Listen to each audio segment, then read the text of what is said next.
that our hopes have been rekindled.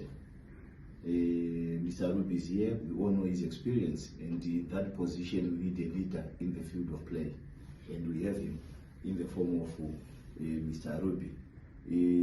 Our vision is still the same as we said earlier on.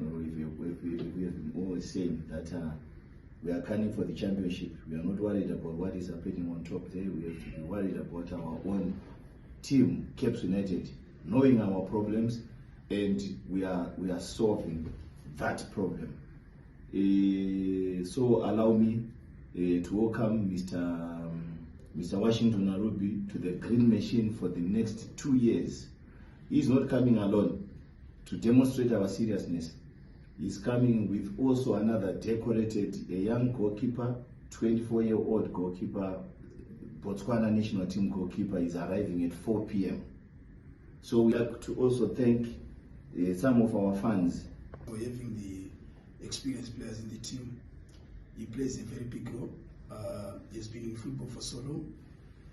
So where we want to go, we want to achieve. I think these are the players that you need at this moment to make sure they bring that leadership in the team, like the president has just alluded, and also to lead from the back, make sure that the team always have confidence, belief, to say we've got a backbone that is also very strong and add value to the team. So we appreciate so much to having him, and also to receive that call and say, I know I'm available, I can come, and he did that. So I appreciate. I think the effort that he put in, it shows how much he wants to give back to Caps United and also to Zimbabwean football fraternity.